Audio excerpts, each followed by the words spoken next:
शाळेत जाताना मुलांनी असं काही केलं की 1 करोडाचं बक्षीस. मुलगा शाळेत चालला होता, पण असं सकाळची शांत वेळ, रस्त्यावर हलकी वर्दळ आणि एका साध्या शाळकरी मुलाच्या आयुष्यातील तो साधासुद्धा दिवस. पण त्या दिवशी काहीतरी वेगळं घडणार होतं, जे कुणालाही अपेक्षित नव्हतं. तो मुलगा रोजप्रमाणे शाळेची बॅग खांद्यावर टाकून घराबाहेर पडला. आईने दिलेला डब्बा त्याने काळजीपूर्वक बॅगेत ठेवला. चेहऱ्यावर निरागस हसू आणि मनात शाळेच्या दिवसाची उत्सुकता होती.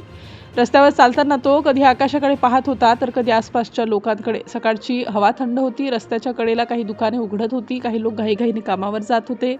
मुलगा शांतपणे चालत होता, पण अचानक त्याची नजर एका ठिकाणी थांबली. तो थबकला. त्याने पुन्हा त्या दिशेने पाहिलं. काहीतरी वेगळं दिसत होतं. लोक येत जात होते, पण कोणीही त्याकडे लक्ष देत नव्हतं. मुलगा मात्र थांबून पाहत राहिला. त्याच्या चेहऱ्यावर अचानक गंभीर भाव दिसू लागले. तो हळूहळू पुढे गेला. काही क्षण तो तिथेच उभा राहिला. आसपासची लोक अजूनही त्याच्या कामात व्यस्त होती, पण मुलगा मात्र तिथून हलत नव्हता. त्याच्या मनात काहीतरी चालू होतं. त्याने बॅग खाली ठेवली. काही लोक आता त्याच्याकडे पाहू लागले. मुलगा खाली वाकला. काही क्षण तो काहीच बोलला नाही. त्याच्या चेहऱ्यावर चिंता स्पष्ट दिसत होती.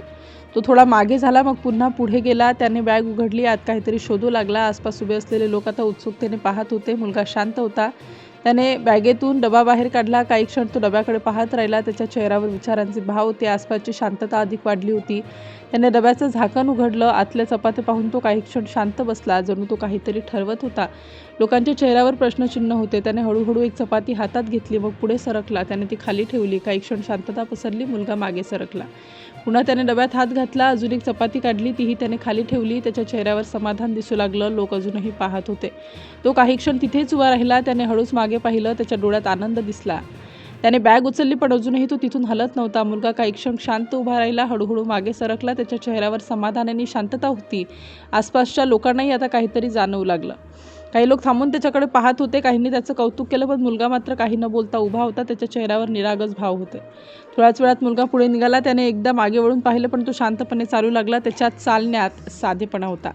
आजूबाजूचे लोक अजूनही त्या घटनेचा विचार करत होते. छोट्या मुलाने काहीतरी वेगळं केलं होतं. त्यात कोणताही दिखावा नव्हता, फक्त निरागस भावना होती. लोकांच्या चेहऱ्यावर आश्चर्य आणि कौतुक दिसत होतं. काहींनी मनातच त्या मुलाला आशीर्वाद दिला. काहींनी त्या घटनेचा विचार करायला लोकांना भाग पाडलं.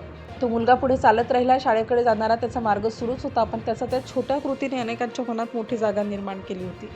काही वेळानंतर लोकांनी त्या घटनेबद्दल चर्चा सुरू केली. प्रत्येकजण त्या मुलाच्या संवेदनशीलतेचं कौतुक करत होता. त्याच्या कृतीने सर्वांना भावूक केलं. त्या मुलाने कोणताही विचार न करता एक निर्णय घेतला होता. स्वतःच्या गरजेपेक्षा दुसऱ्याची भूक त्याला जास्त महत्त्वाची वाटली होती. हीच त्याच्या संस्कारांची ओळख होती. लोक म्हणू लागले, आजच्या काळात अशी माणुसकी दुर्मिळ आहे. एक छोट्या मुलाने मोठा संदेश दिला होता. त्याच्या कृतीने अनेकांच्या मनाला स्पर्श केला आणि शेवटी जे समोर आलं ते खरोखर मन हेलावून टाकणारं होतं. त्या शाळकरी मुलाने स्वतःच्या डब्यातील चपात्या भुकेने व्याकुळ झालेल्या 2 भटक्या कुत्र्यांना खायला दिल्या. स्वतः उपाशी राहण्याची तयारी ठेवून त्याने माणुसकीचं खरं उदाहरण त्यावेळी घालून दिलं.